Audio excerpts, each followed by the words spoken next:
And lastly, on the front page of the Nigerian Tribune, we have new stool test, ICPC custody for bail fulfillment. We are suffering, act fast. Afe Babalola tells federal government over Ado Ikari Road, as Oyebanji dismisses allegations of Nigeria drifting towards one-party states. Edo seeks increased IMF, World Bank support for developing nations. IMF projects 4.1% GDP growth for Nigeria.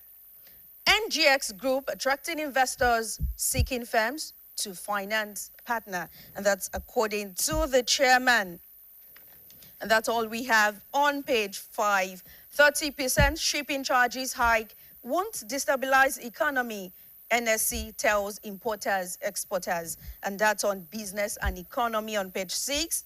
NEC confirms 630.9 billion naira revenue generation by BCOS in Q4 2025. NMDPRA boss calls for phased fuel harmonization across Africa. Meman tells federal government to hand 4 refineries for effective optimization. All stories are on page 6.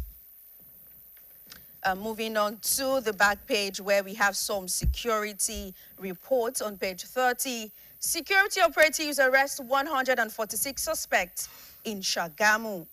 Ladoja, Farombi, Ladigbolu. Others eulogize Adeniyi on contribution to media industry. Police arrest 6 Lokoja Varsity students over alleged cyber stalking assaults. ADC won't surrender to tyranny. And that's all we have. And on sports, UCL, it's hard to predict sporting, CP, says Eze. And that's all we have on the Nigerian Tribune this morning. We'll be right back after this breaker for the rest of the details. Please stay with us.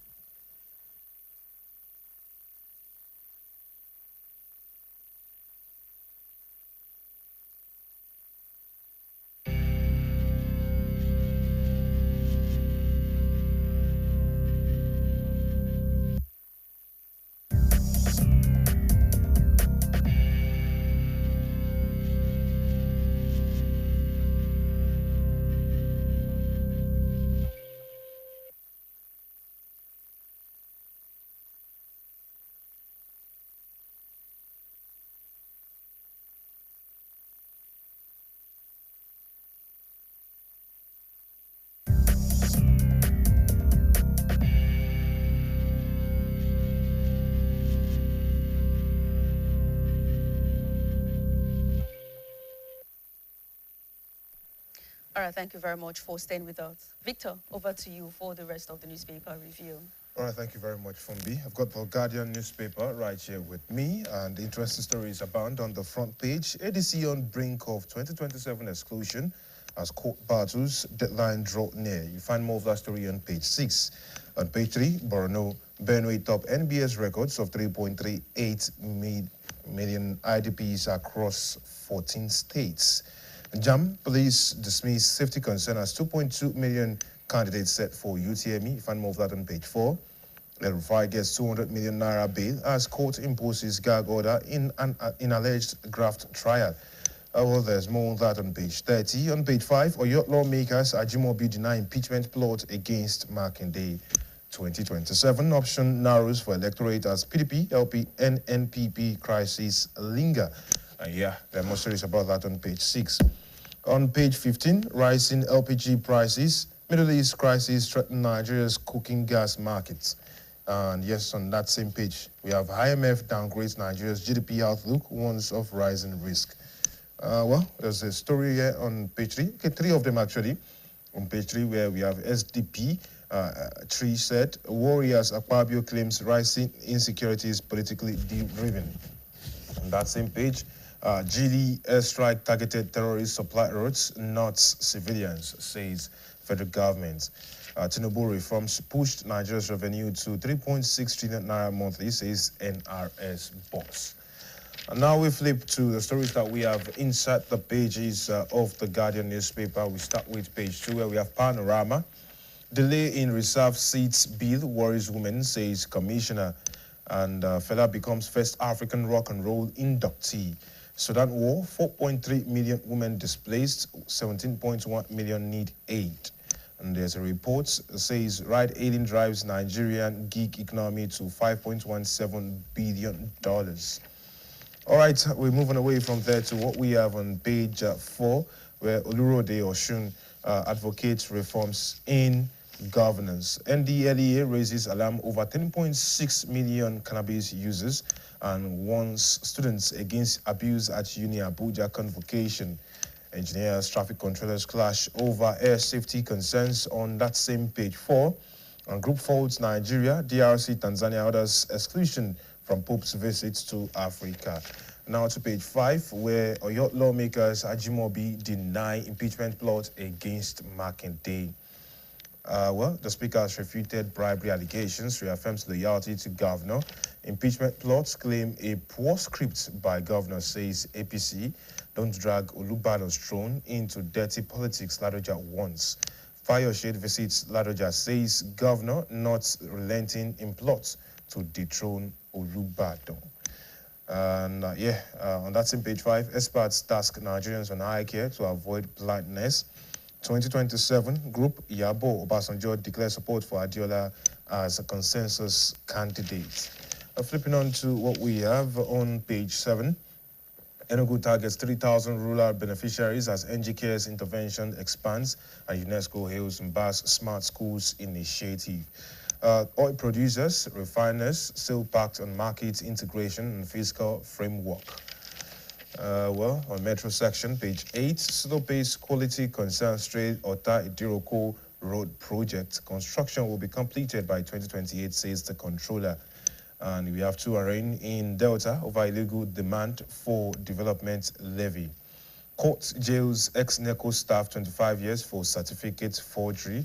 Lagos arraigns man for land grabbing and property damage. A family employer appeal for mercy as abducted graduates appears in viral video. Unijos alumni demand swift rescue of abducted graduates. On page 9, we have this one. Security forces dismantle criminal camps, recover arms in Rivers. 146 suspects arrested in Ogun operation. Group condemns return of Cross River lawmaker, cites ethical concerns. Tension as vigilante leader goes missing after clash with suspected bandits in Rivers. NDLEA intercepts 2 trucks with 7.245 kg of cannabis, arrests 5 in Edo. And NYCN probes alleged assault of pastor and wife during church service in Delta. Okay, going on to page 30. Kogi Group backs Amupita, urges restraint in public commentary. We have the youth and CSOs protest alleged political persecution of INEC boss. On that same page, we have verified gets a 200 million naira bail as court imposes gag order in alleged graft trial. And the military denies recruiting repentant terrorists as federal government vows action against financiers and supporters. Reps order CBN to suspend payment for $460 million FCT CCTV project. Afe Babalola task federal government on speedy completion of Ekiti Highway. All right, to Guardian Sport on page 31. Gabon 2026 World Athletics relays. Okeze Okon George led team leads team Nigeria's 24-man squad to Botswana. FIFA may ask Trump to stop ICE raids during World Cup. And we have Irish fencers ready for Lagos 2026 Commonwealth Challenge. Muritala wins ICANN 60th anniversary golf tourney. The Champions League, Arsenal face midfield crisis for Sporting second leg clash. AFCON final chaos. Jailed Senegal fans deny wrongdoing in Morocco. And that's as much as we can take on the newspaper review segment for this morning. We go on this break, and when we return, it's the weather reports after the commercial.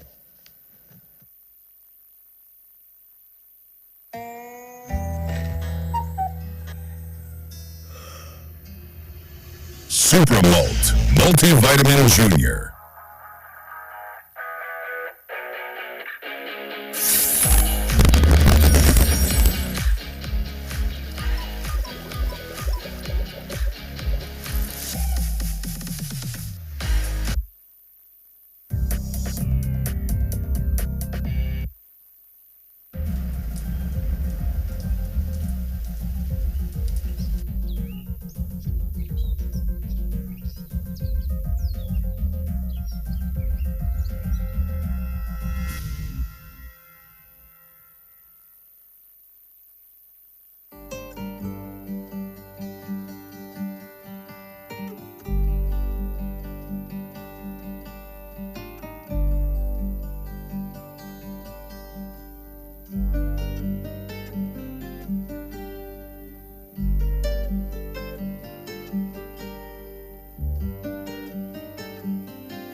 Super Malt Multivitamin Active Teens.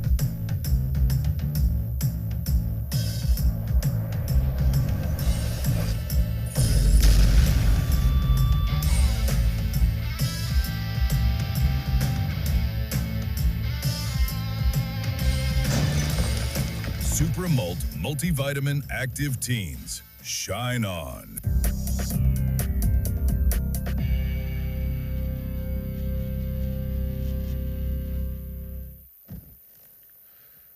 Well, welcome right here to the interview segment of AM120 this morning.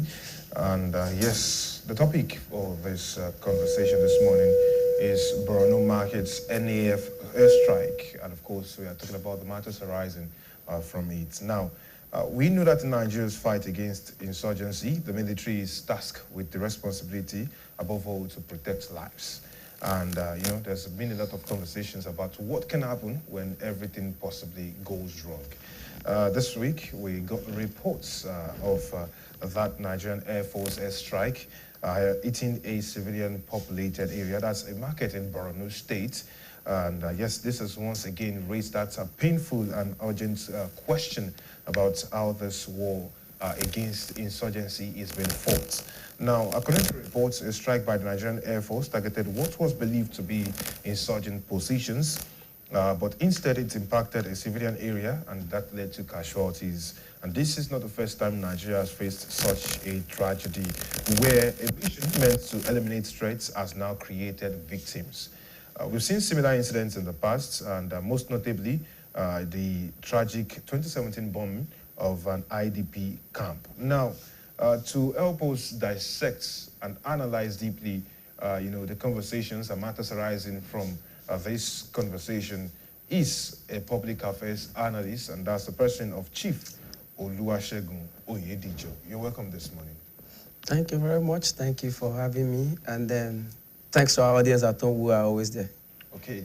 Now, when you heard of that airstrike and the whole ripple effect of what had happened, what was your first reaction? Sincerely speaking, when I heard that, the reports that came to the public was that a lot of civilians were affected and all that. But, you know, from a leadership perspective, you don't rush to make a comment. Once you know your comment is what a lot of people are waiting to hold on to. So going deep into what really happened in that place, we found out to know that the effort of the military should rather be commended rather than what we are seeing in the public domain. You know, if you don't have your facts, and then you may want to, tilt towards the propaganda area, because it's obviously political season, and a lot of politicians are taking advantage of what is happening. And then for someone like us who are relatively neutral, one must try to strike a balance within part A and part A, listen to part A, listen to part B, and find a balance to what is going on there. So like your question, like you rightly asked, what was the first reaction? The first reaction that came to the public was civilians were attacked, civilians were affected, until you go into details. So, and then the details made us to understand that that very community is a boundary between Borno State and Yola. Yobe, rather. Now, that very place are high brown area for terrorism in which the normal, regular people has been displaced. And I believe with you, we'll all understand, you all have the statistics of how many thousands or millions of people has been displaced from their usual community across the country, or majorly the Northeast. Now, that very community happens to be one of those communities that have been affected. Now, in government good efforts, they have evacuated their good people, neutral people out of those communities, believing that, okay, that area, of course, it's all on media.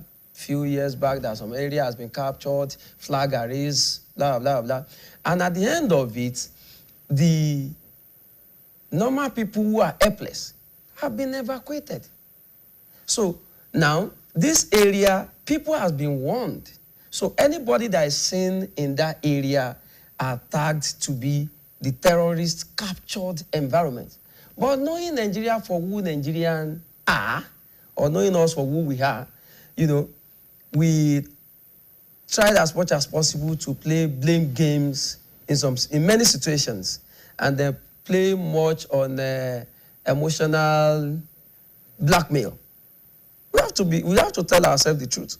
I've listened to people from civil society speaking about it.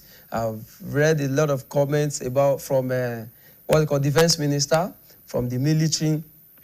Not really that the government is trying to cover themselves. However, we need to see sense to what government is also doing, and we need to acknowledge their efforts. Okay, Chief, let's look at it this way. This has been a big fight against insurgency for quite a while. Yeah. This comes at a time where we talked about military personnel being affected, being hit by the insurgents over time. And then we're looking at that area. Is it a problem of the communication over time, the information being passed over time that is affecting this particular situation that we are talking about? Because you mentioned that, it's like an emotional blackmail. There is something else that is in there, and it's a captured area already where the terrorists have been thriving. Now, we've also seen some of the security stakeholders, the security chiefs, telling us that these are areas where they use as pathways to transport, their goods to the terrorist camps and all of that.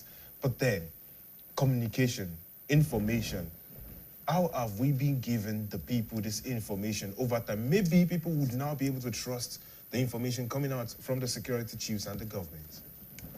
Let's put it in this perspective. In those days, in this city of Ibadan, practically speaking, there is what we call Ojale around the major metropolis. There's what they call Ojale. The elders will understand what I'm talking about. When some people goes to the market during the day, some will go to the market and go and do Ojale. Ojale is night market. Now, the price on transactions, the RFO on morning market is not as the same as night market. Any business you are going into and the turnover is looking extraordinary, a reasonable human being should be able to call what Yoruba we call Aro Ati Odofin Inue. What we are saying is a reasonable human being should be able to call your sense into order. And like, this business I'm doing, is it good? For instance, in that community, let's say, for example, a bottle of water in a normal market is being sold for average of 300 naira on average, I think. Now, in those markets, that's isolated area, a bottle of water is now being sold for something like 2,500. But an average Nigeria, because you are hiding around poverty, whatever. You now went to a market where a bottle of water is being sold by 3,500 because you want to make enormous profit. Let's tell ourselves the truth. Common sense should tell you are at high-risk area. And put on note, these are markets that has been known which is aiding the terrorists. Of course, on a norm, the terrorist needs food. The terrorist needs a lot of things to make a life. Now, where do they get it?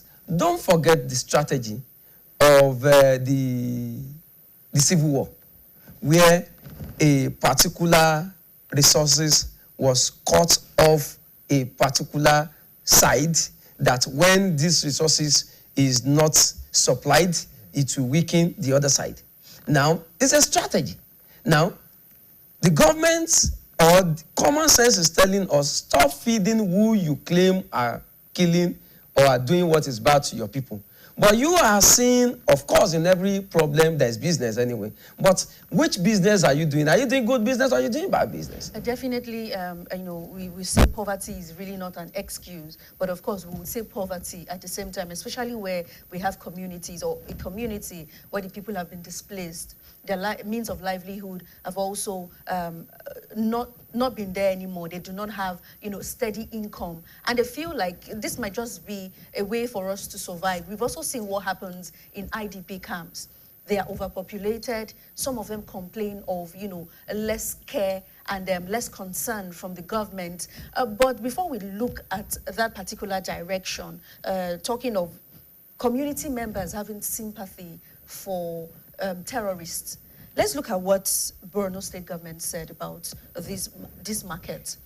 Says the market has been shut down for about 5 years now.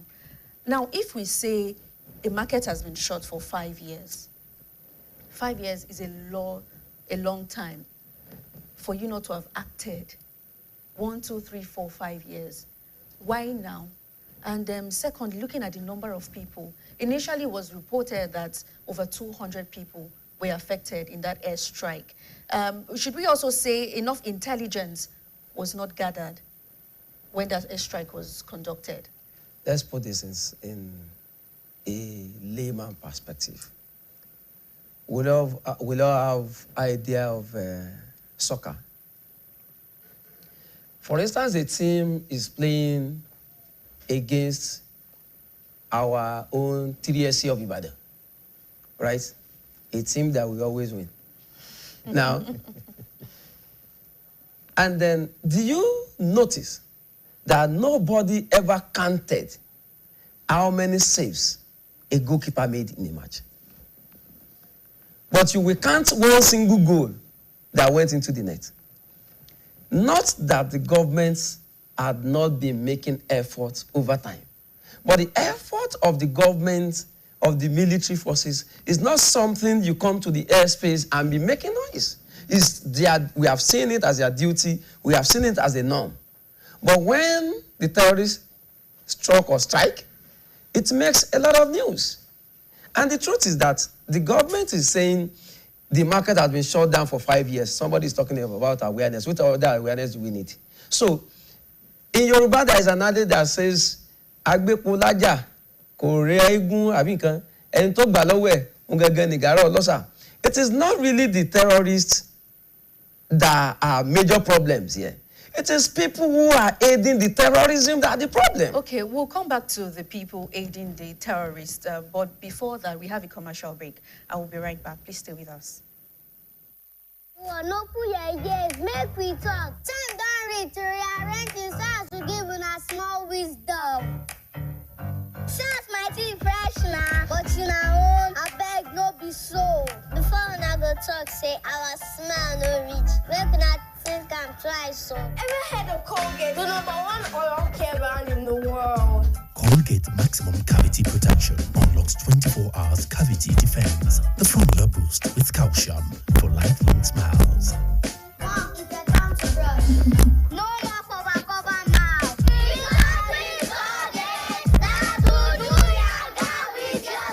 Colgate for 24 hours maximum cavity protection. When malaria knocks you down, you can be sure parasites are having a party in your system. Welcome to our new kingdom, guys. Comel, an effective weapon against malaria.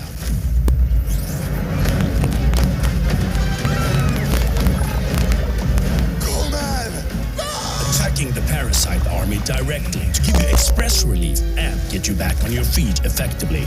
Comel on. Malaria gone.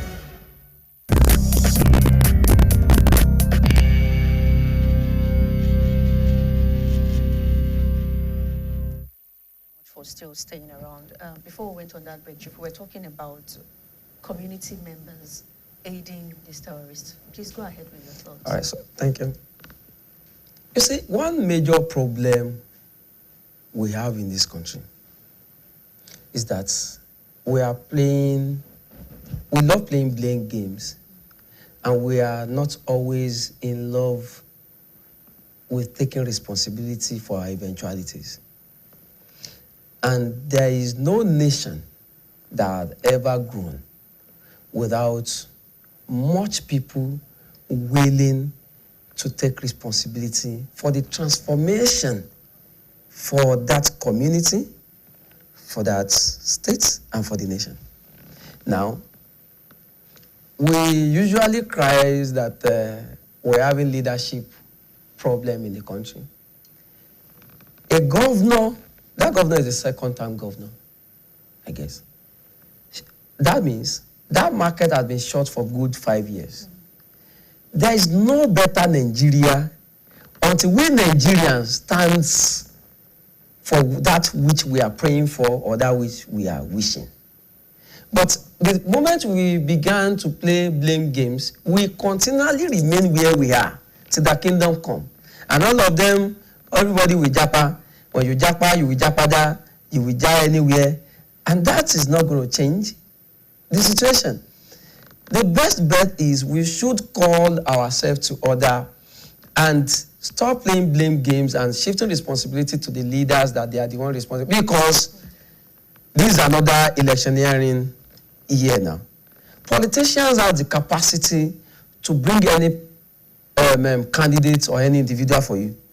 But you have the capacity when you go to the poll to make a right decision over the option. There's nowhere that you have anybody unopposed in the Federal Republic of Nigeria.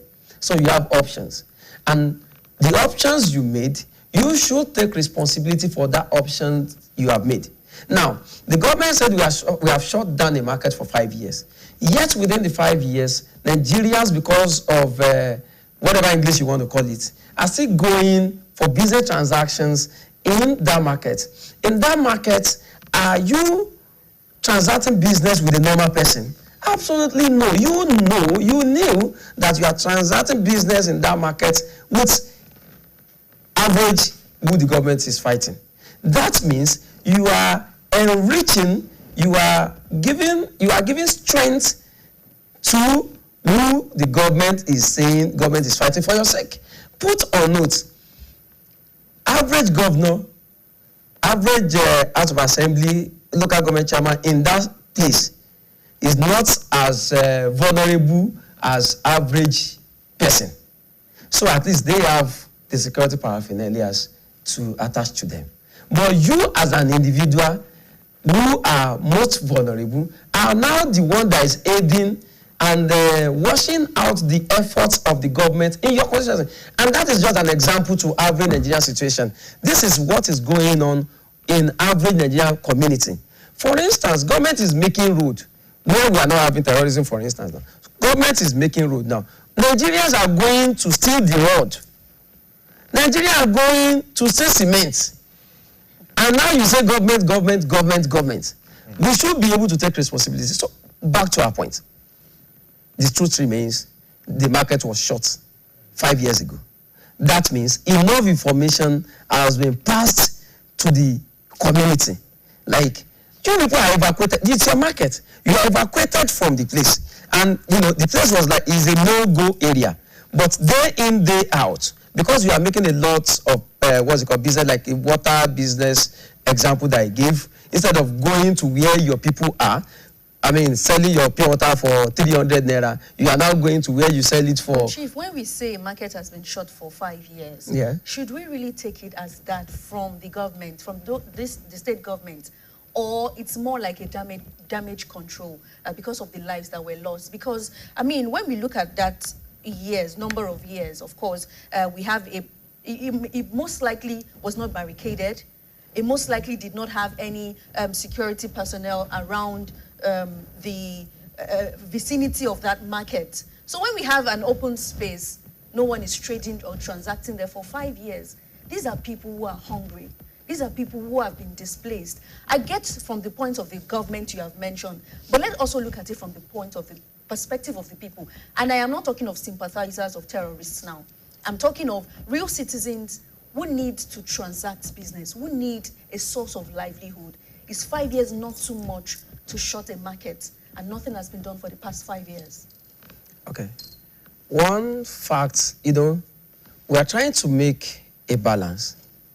We are not a judge to say we are passing a judgment or vote of confidence or no confidence on anybody.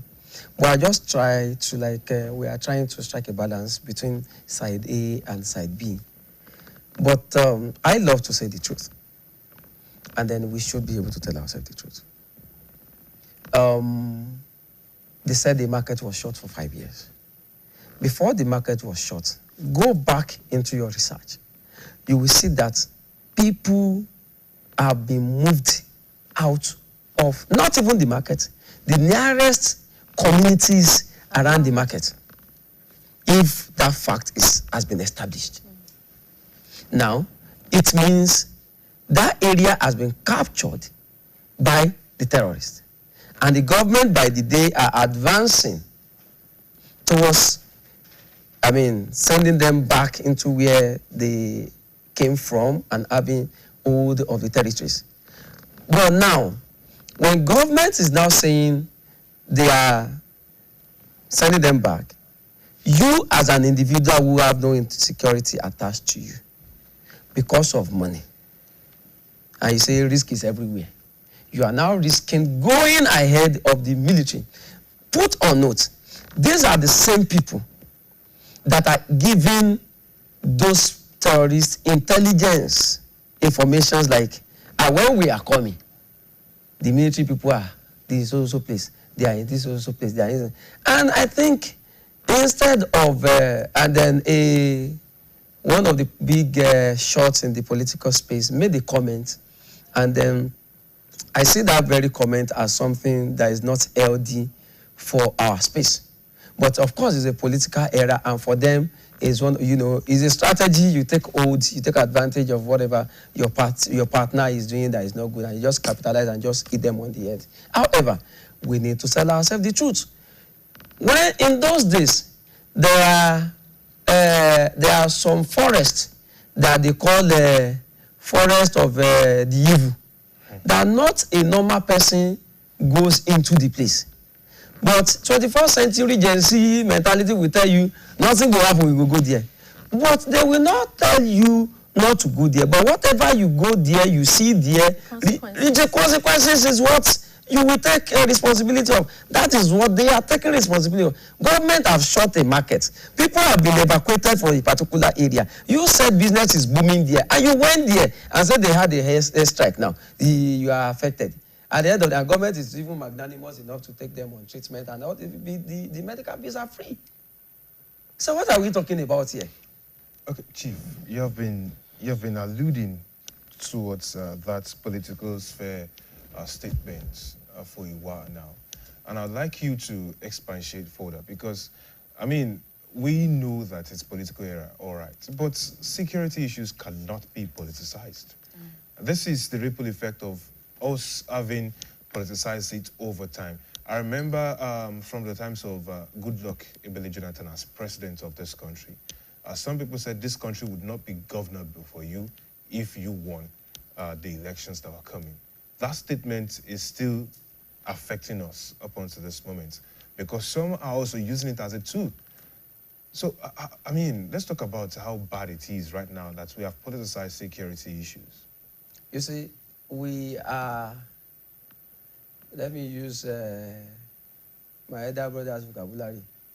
We are in a prisma condition. Let's not pay to like a prophet of doom to say we are in trouble. We have found ourselves in a space where people have taken call to service as a do or die affairs. People have taken humanitarian work and services as a business, which is not meant to be. And then in business, you have a lot of strategies you must deploy over your competitors. And that is in an ideal situation, what you said, what I'm saying is 100% right.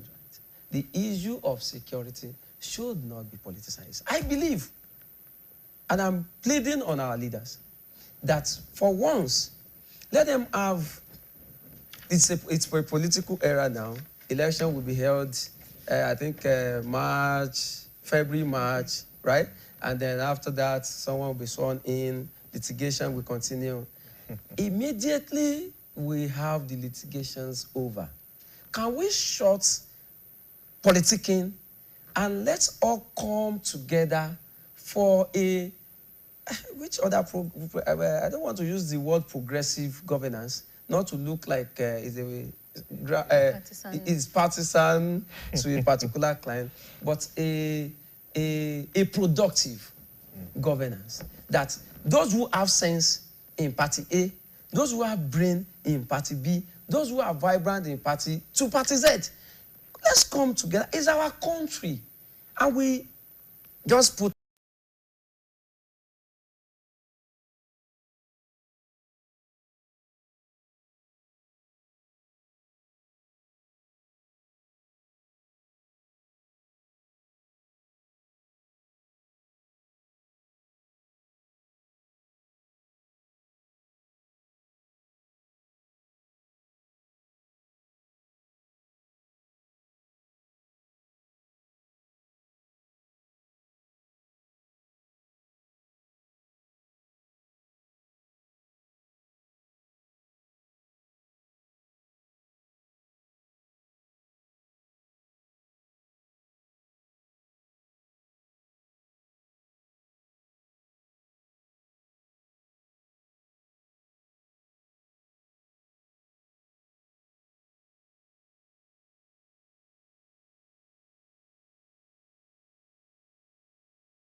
move forward. I published a book last year, Blueprint to a Nation Transformation. Now, there has never been any nation filled with irresponsible people and you are looking for a better result. Now, they know themselves. The statement he made earlier, to the question he asked earlier rather, in the days of Goodluck Jonathan, that they will make, the country will not They'll be make the nation ungovernable. ungovernable, which means some people somewhere feel the insecurity issue just to, like, can I say, blackmail Goodluck Jonathan at that time. And meanwhile, the fruit they planted now, then, is now yielding fruit that is beyond them right now. But let's put all of those aside and tell ourselves the truth. A time has come for us to tell ourselves the truth. Now, after election, it will go, like the man rightly said. The truth is, they knew this thing is being failed by some people and is being amplified by some people just to, like, blackmail some people. I don't know them, I don't want to know them, but the truth remains that they are probably trying to, like, sabotage someone's efforts from one angle. Names have been listed of those people attached with terrorists. Organization has also been listed. When you go into details, it attached to some of these people. And Nigeria is so big and wonderful to the sense that to try a lot of them or prosecute a lot of them is actually something tedious or a big issue, because if you are trying them, despite the fact that they have a track, they have a record attached to the terrorism, if you do that, some people will come from somewhere and say they are attacking their ethnicity or they are attacking their tribe. Very technical or complex nation. So when he made that statement, he knew what he's talking about. Like, probably a particular set of people are trying to run that as a sabotage to what experience we have had in time of former President Goodluck Jonathan, like they will make the place ungovernable and all that. So probably that's another thing. But should politics be played on life of the people? But even before election, we've seen, people being killed. We've seen insecurity at the height, peak of it.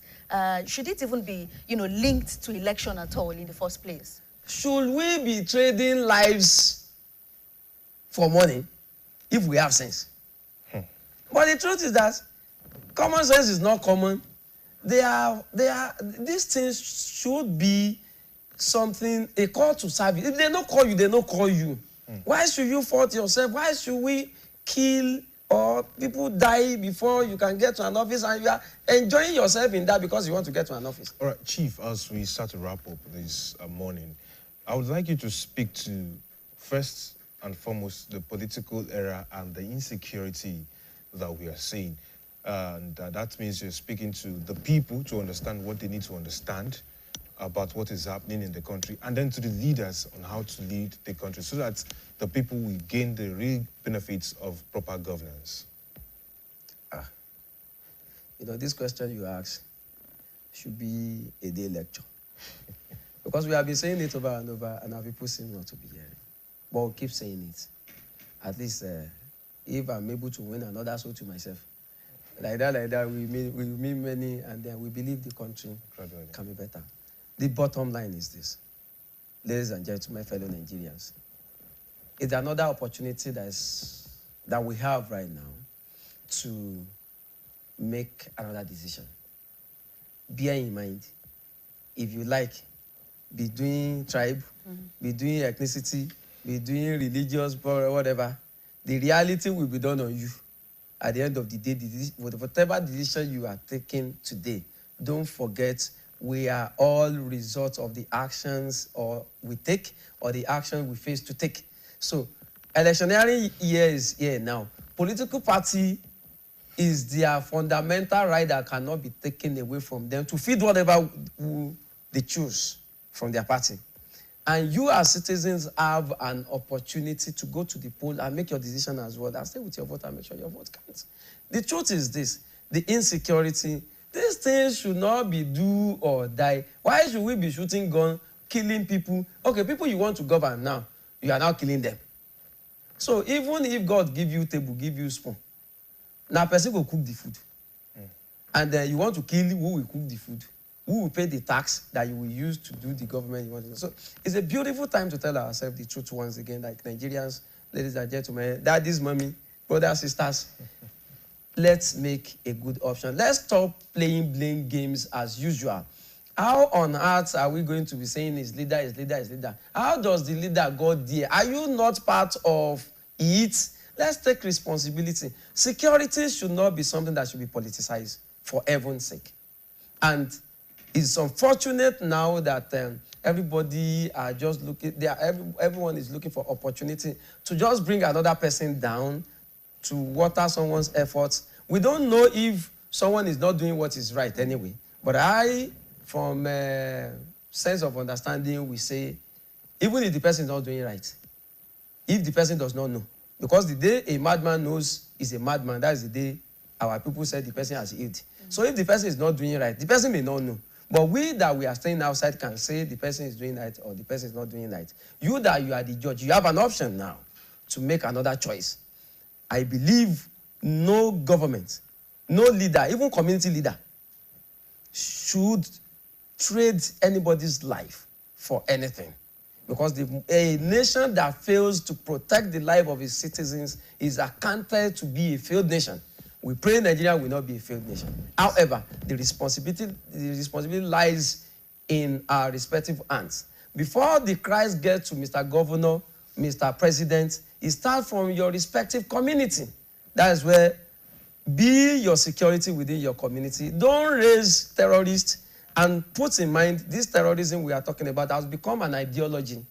Since before we are born, they've been killing thieves, and up till now you are not done killing thieves, right? Because it's a mindset, it's an ideology. You can kill a person, but you cannot kill an ideology, because over the years it's been passed. And that is why the issue of terrorism is not just carrying gun, it has to do with education. Educate people, share more understanding with them and tell them, you will only enjoy 21 wives when you are here.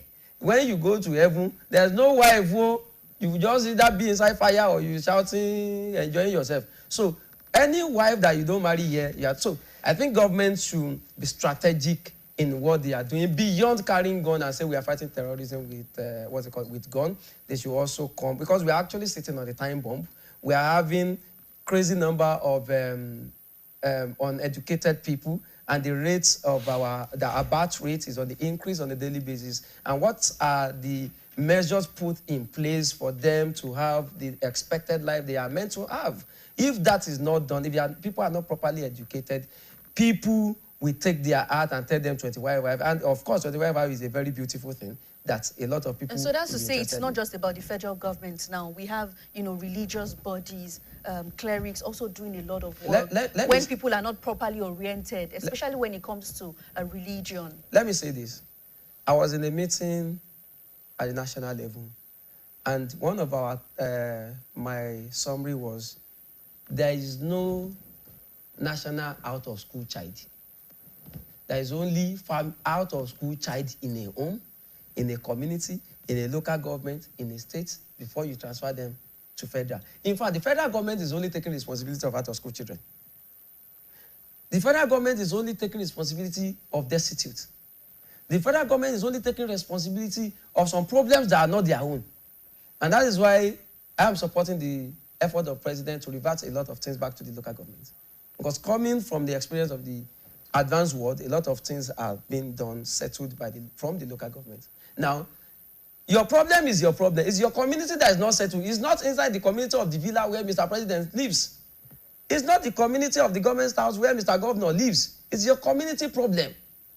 So let us take responsibility. So, like we rightly said, the issue of terrorism, the issue of insurgency is something all of us need to take full responsibility and accountability for. So it's a multi-sectorial issue that both government, religious, tradition, community, in fact, every family need to be accounted for.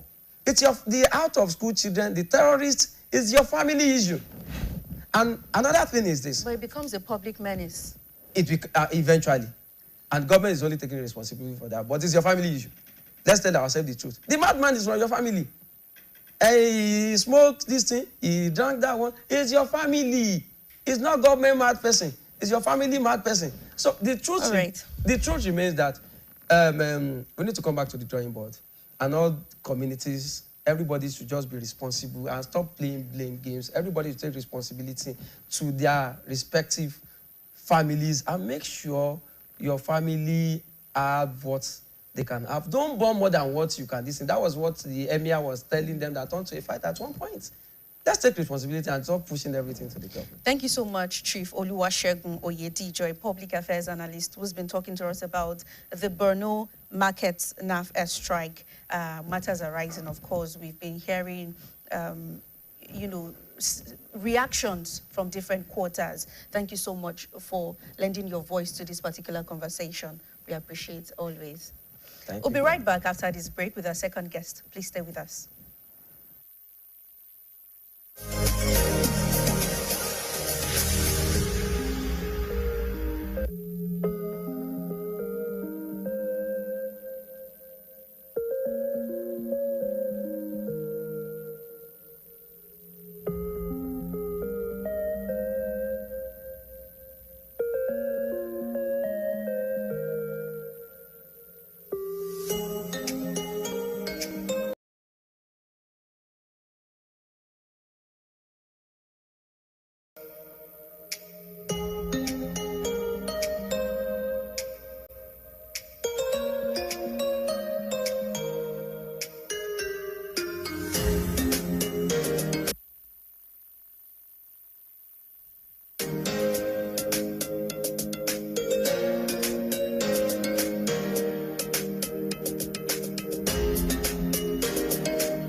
All right, thank you very much for staying with us. We have a second guest. We're still going to be talking about the Borno Market NAF strike.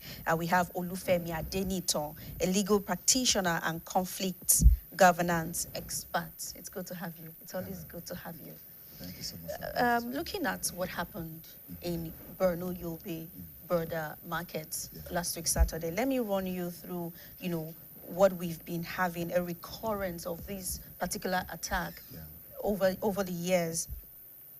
In December 2023, no fewer than 88 people were killed following a military airstrike in Tudumbiri village, Igabi local government area of Kaduna State. Similar unfortunate strikes killed several people in Iran, Borno State in 2017, Sububu area of Zamfara State in 2021, Korebe village in Shiroro local government of Niger State in April 2022, Southern Kaduna in June 2022, Mutunji community in Zamfara State in December 2022, and Kwatiri, a rural community in Nasarawa State in January 2023. This is more not a new occurrence. We've seen, knife coming out to say an issue of mistaking airstrike. But this particular one, they are not really accepting it as a mistake. They are standing, on the fact that it was a Boko Haram. We were trying to, clear out Boko Haram terrorists in that particular vicinity. But let's look at standard engagement procedure. What exactly is the standard engagement rule? All right, so first, good morning, everyone, to the audience listening. What's the standard, right? So, because there's usually a distinction between a combatant and non-combatant when it comes to in war or in conflict, right? So, and under international humanitarian law particularly, it specifically states perhaps to make a clear distinction in terms of when engaging or in conflict settings, so, right? So, protection of civilian during armed conflict. So perhaps you need to, in terms of the engagement of the military formations, they must ensure that this group of persons are actually being protected, right? So, but away from that, we must also forget that in conflict, right? So anyone who is a party to a conflict or who is involved directly or indirectly is seen to taking part in that kind of conflict, right? So again, we also must not forget that the military has also suffered a whole lot of loss in the context of the war against insurgency, particularly if you have a personal one-on-one relationship with so many of these guys who are our foot soldiers who have fought on the ground floor. So now let's put this in more context now. So the airstrike, targeted airstrike, because I also listened to the statement by General Musa, which is the defense minister, and his response to that. Of course, there are some things issues of determination. One is that those group of persons, according to the statement that is available, are seen to be aiding and abetting or involved in trading activities in Jili community, in that market area where they were usually, according to their reports, those group of persons should not even be in the market in the first instance, shouldn't even be there, because it is seen that some of them sell arms and ammunition. They sell food, they sell things in disguise, even fertilizers used for hiding explosive and this kind of things, right? So that is one part of the narrative, right, which is out there. So the other part, which the Amnesty International and other civil society organizations have come to say, is that under the rules of engagement, perhaps you must also be sure that the civilians particularly are protected, right? So we don't see this kind of a collateral damage or this kind of loss of life as we've seen, right? Because as it stands now, we don't even know the exact number of persons, right, of casualties or who have, and people who have been affected, and also the high number of people, those also injured and the displacement. So, and the aspect of humanity in terms of, another thing again we should also be bothered about is that those who are there, those ones who are trading, right? So why are they even in that place in the first instance? And what should be the responsibility of the state in the context of ensuring that those persons shouldn't even be there in the first instance?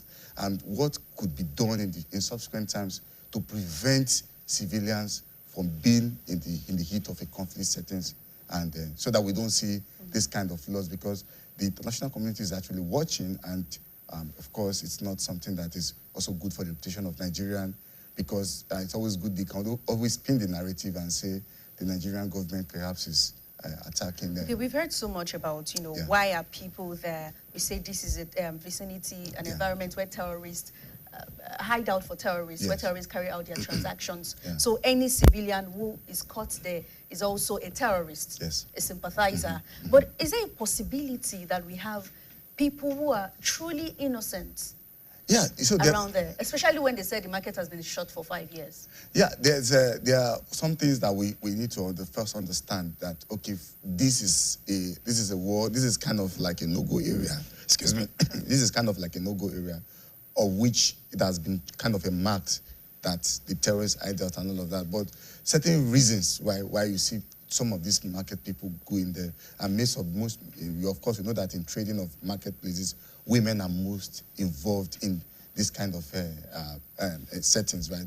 So yes, there are also possibilities that some of the persons that are there may have maybe just there because of the ability to go into fast business or make money, right? They may just the ability to eke a living or meet with the household essentials, right? And that's why they are there, maybe because of the harsh economic conditions, right? So, but again, that could also not be a justifiable reasons why we should be even be having, in the first instance, people trading with terrorists, because you will be seen as a collaborators, you'll be seen as an accomplice in crime and all of that. So the same kind of punishment also in terms of taking decisive action against those kind of a group should also be meted to them, right? So. At this point, I'm thinking, because, I mean, yes, you're a legal practitioner. Yes. Is there any points in the whole scenario where we have human rights, issues coming up? Is there any points where we'll have to scrutinize deeply again to check what exactly, we can pick from there? Maybe as lessons going forward, or things that we can actually mitigate against? Yeah, of course. We have international human rights law, right, which actually makes a provision, especially in terms of engagement in conflict settings, right? So specific provisions from 4751 of the Article 51, 52, or thereabout, all spells out distinctions on how to engage in conflict like this, and how to the military should perhaps treat civilians. You see, the issues around there is around, most times it's always very difficult when it comes to, because I also must be quite look from the military standpoint as well. It's quite difficult perhaps to carry out kind of engagement sometimes in this kind of asymmetric warfare we are actually facing in the country, right? So, because these are terrorists, these are groups of people, right? So, and some kind of simple mistakes also can lead to further bigger ones. And again, when it happens, right, so it becomes a big problem about the country. I think one part where people are kind of a bit skeptical about the kind of intervention is around how the trust deficit, which we have seen in the previous times about the military, right?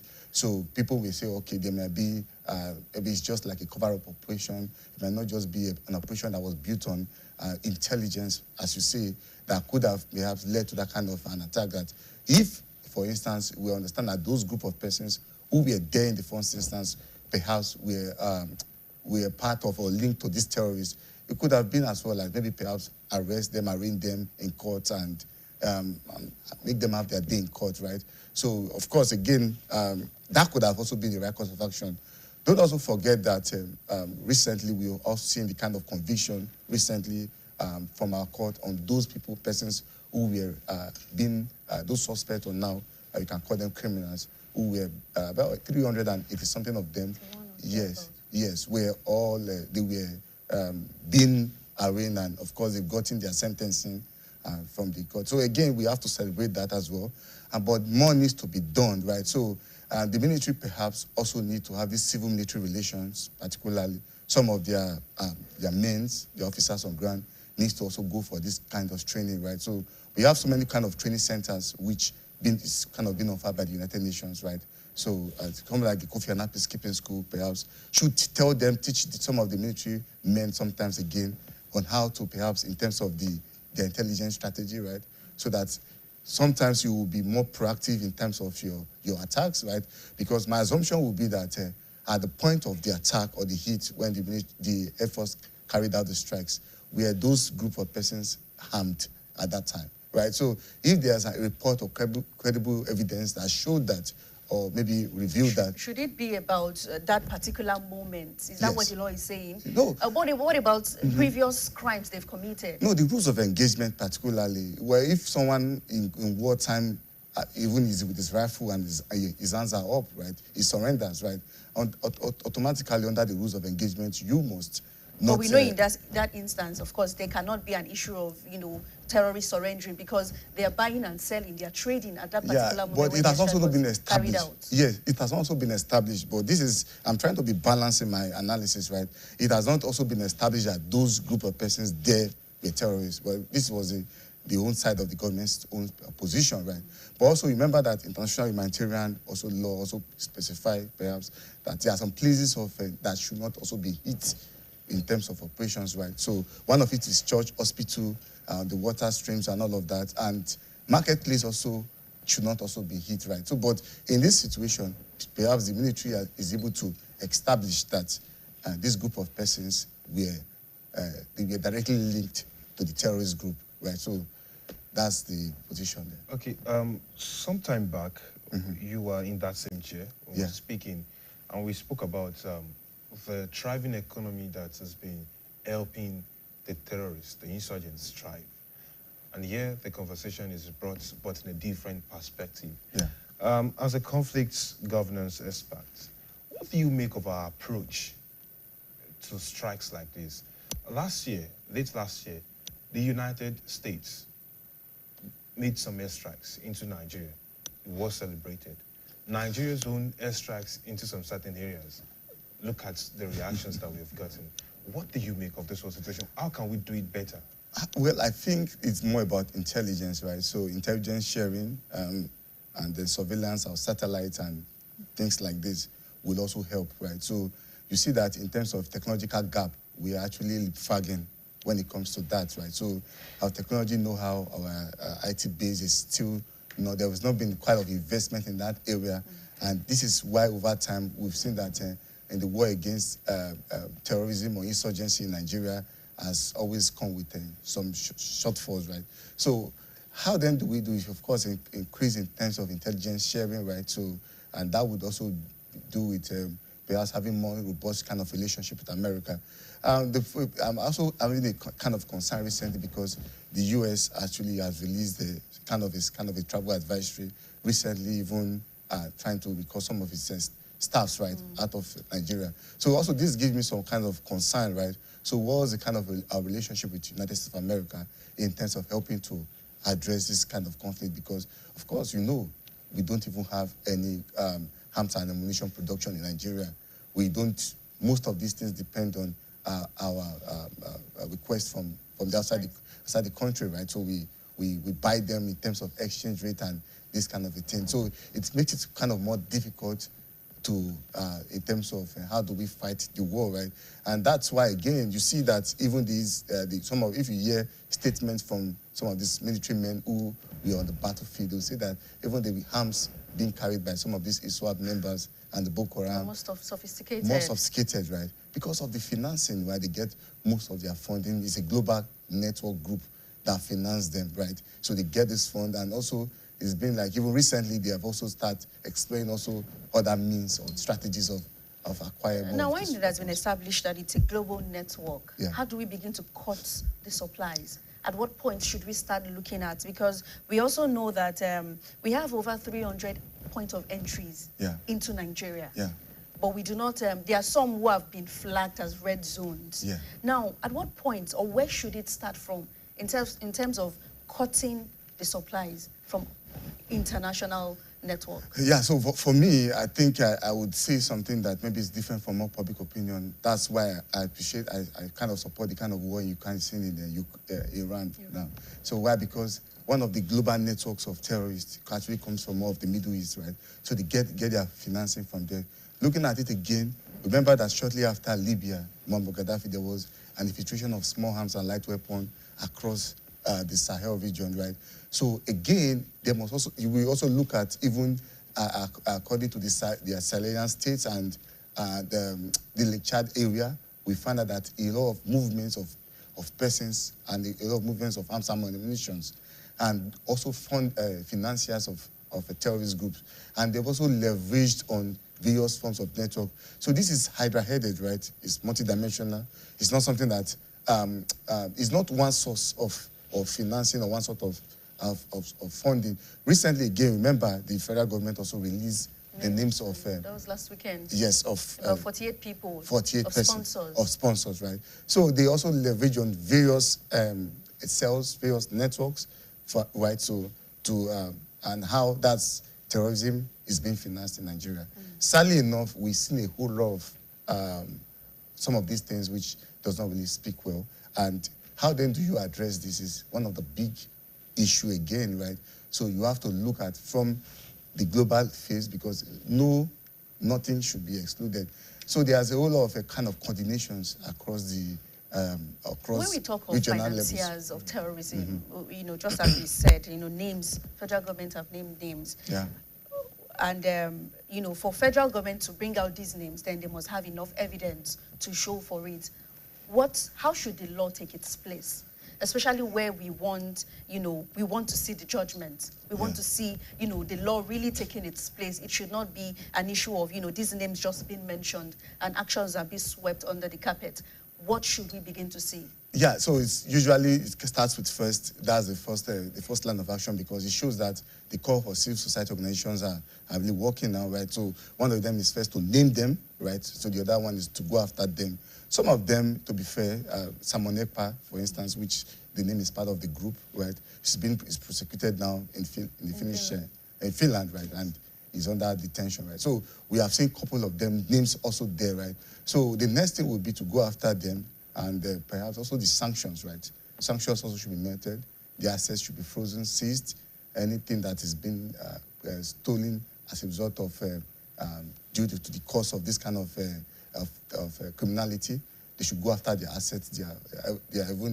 Anyone connected with them, right? So, and anyone who, for any reasons, have any cause to be related with this group of persons should be dealt with, and that is the right course of action, and so that it will discourage anyone who thinks, because they are conflict entrepreneurs, they are persons who believe that they would make a whole lot of money if they should go into conflict. And conflict entrepreneurs are those who derive kind of gains. See, kidnapping now today is becoming a big business in Nigeria. Kidnapping has been a whole lot, and that's one of the ways also this group of people also make their money, right? So sometimes you kidnap, they request for 30, 100 million, right? So, and that's how they also go back and finance their activities and all of that. So again, these groups of persons should be targeted, and they should, yes, it should be dealt with. Well, while we say that, we have some certain sections of the security architecture of Nigeria saying, having to come out to debunk claims that they recruited members of repentant insurgents from way back. And it's conflicting with a statement that we had a government official say back then, that they're going to integrate some of them back into society, some of them back into the army. You know, all of that came up some years back. But then let's go into this controversial topic now. You know, during this conversation, we spoke about kidnappings. Yeah. A viral video came out, was it yesterday or day before yesterday? And some of the kidnappers were seen, their faces shown. And people on social media traced these individuals. And this is not the first time that we will have something like this. There was a time, maybe 2 years back or something, where we had someone who was a kidnapper go live on TikTok. And the face was seen and nothing was done. The same with this, and people are out there on social media calling out and saying, this is this person's name. This is where this person goes to club. These are videos of this individual clubbing, doing this and that. But nothing has been done yet. You mentioned the message earlier on, but is the message being passed the right way? Because we are seeing kidnapping on the increase. Now, it's not even you know, a joke when we say it's now more rampant. it's a regular occurrence, either in Ibadan or, up north, anywhere in the country, we are having cases of it happening regularly. It's like the silence is encouraging Yeah. this move. Yeah.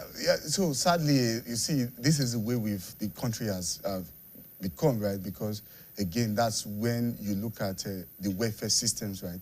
We find out that the welfare that the government should do in terms of maybe its responsibility to ensure that the people are being protected, given job employment and all of that is not being there, right? So also, I would keep that for some time, and I will go back to what you said initially about some of the terrorist members that were recruited into the force, to the military. Again, I think that, in my sense, could be around the non-connectives we've always talked about, right? So I think they went around doing it in the wrong way, right? They went around doing it in the wrong way. In my own perception about non-connectives should not be perhaps to bring in a terrorist group or members into your military formations, right? So that should not be the case. The case perhaps should be to try to rehabilitate them, give them maybe kind of entrepreneurship training. There are some kind of services that people who have been caught found wanting in certain areas should not even be, right? Should not even be some kind of trade. One of them is even perhaps the legal profession. One of them would be even sometimes like the military, for an example, right?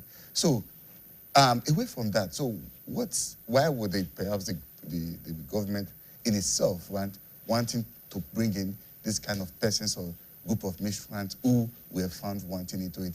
That's why I've always talked about the actions, right? The specific actions that the government should take. It should be a kind of with a timeline. And it should not just be you pick a policy, you implement it, and thereafter you come in and think this is not working. So it should be every non-state actors, everyone should sit down, deliberate on it. This is how we are going to address this insurgency or conflict we're having in the country. We have a timeline. I think I keep saying that, right? If we give it a time of within 9 months or 7 months, thereabout, and there should be a humanitarian effort to cushion the effect of so many people who are facing hard times, right, in the country, right? So because many times you see people going into crimes, going into criminality. I've always said that it has always been linked to hunger, poverty, unemployment. So many factors are responsible for it. And this is why it's easy or it's easier for you to have certain persons wanting to look for how they could to eke a living or survive, right? So, but that is not an excuse on why people should go into criminality in the first instance. But however, it is the responsibility of the state, right, to ensure that it protects its persons, its citizens. Like I said, let's give an instance now. In the UK, for instance, in US, even in Europe, many countries in the Nordic region, right, you find that those people are unable to don't have jobs and everything. There's a food bank where they can go and access food. As we speak this morning, you see them all lined up to collect food.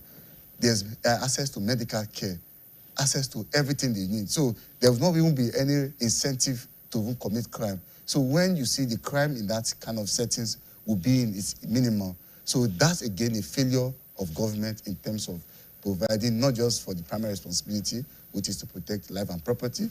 They have also failed in its responsibility to provide social welfare for the people, right? So, and again, it's a big problem. Do you think we politicize security issues too much? Yeah, we politicize the security, and of course, there's a big money, the big investment in security, right? And those who sit in the budget, those who sit in the procurement sections, who were supposed to buy maybe specific arms, specific weapons, and all of that, they don't do that, right? So I have so many friends in the military, and I have them, and they tell me even in high-ranking positions, and they say a lot of things. Even those we just lost 2 generals, right, recently, right, in the battlefront, right. Some of them, even the armored vehicle was unable to start. Some intelligence would not tell us if you have the right equipment. I mean, apart from just 2 generals, between the space of last week and early this week, we've lost over 20. Yes. 20 of our military men. Yeah. Do you know even one thing? Someone said sometimes to me that, you see, I was speaking with the guy, Seven, said, these SWAT guys, they come to the base, and when they attack, In fact, the morals of so many of these soldiers, they are gone, right? Because they don't even have the incentive to even want to fight further, because they feel that they are helpless. If anything should happen to them, for instance, they lose their life, all which you just is condolences messages and and their welfare may not be adequately protected. And again, this is the reason why so many times these men on the ground, or the foot soldiers, having seen precedents of instances that have happened in the past, they try to not give in their all. Look at the way so many of these American soldiers are fight. Remember, recently, one of the US, one of the pilots got missing, and he fell in Iran, some part of Tehran or thereabout, I can't remember now. And within the tickling of an eye, the ministry swift to action. Even the president was on tweet, and they found him and they rescued him, right? So you ask yourself, if it was to be in Nigeria, the military, I think there was I think it's Sunday, I don't remember the similar occurrence we had. The general was there and nothing was done to rescue him, right? So we have cases like that where you see that even there's no even the will to even fight, but right? Unfortunately, in Nigeria, we see cases where generals are being killed. They've killed, yeah. And we also see these terrorists, putting on their uniforms, showing it to us. Yeah. Now, when we have, the morals of security, military personnel, being dampened by what is happening, what should we begin to say about, the priorities of our government? Yeah, the priorities of our government, perhaps especially the social contract theory, actually stated clear, right? So basically, the protection of lives and property. That's the contract we signed with the president, with the governor, with every one of them across. Protect us, our lives and property.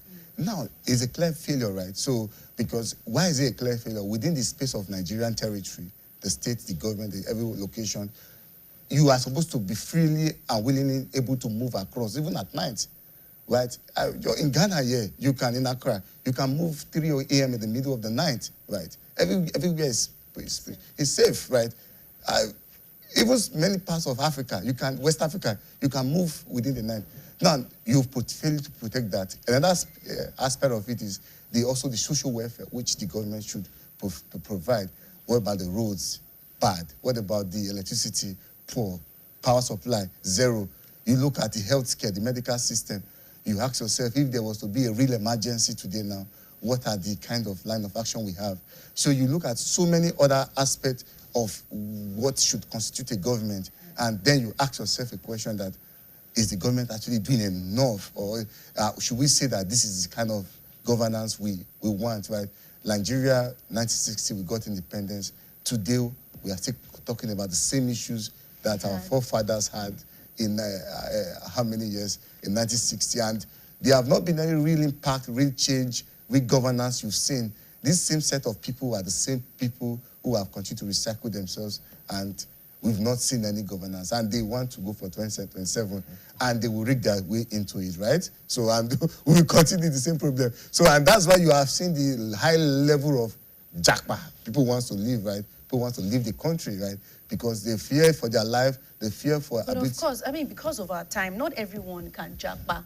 But I just want us to briefly, I know you go to the north a lot. Yes, I do. Let's look at the reaction of people in the north. Yeah. Do you think are they angry enough? Now, this is not to incite, violence or protest or anything negative. Yeah. But do you think they're angry enough, especially with the leadership in that particular region, looking at the killings we're recording on a daily basis? Yeah, I think, to be quite honest with you, the same way we talk about the security situation in the West, in the same way the people in the North also talk about the situation, their safety. I was speaking with one of the leaders of even the Mitialas, right? I was having a conversation during an interview. And he also said that even the lives of the Fulanis are not protected. So it's a big problem. So you're talking about even some people in the North, the key leaders in the North, which my research was actually centered on. They also make their own arguments, right? So one of the reasons why you've seen that so many of them are also formed vigilante groups, just like the way we have our own network there. The Fulani also have their own now. They are setting up their own, and it has also been a contention. So Nigeria generally, it is when the government has failed in its responsibility to protect the lives and property of the persons.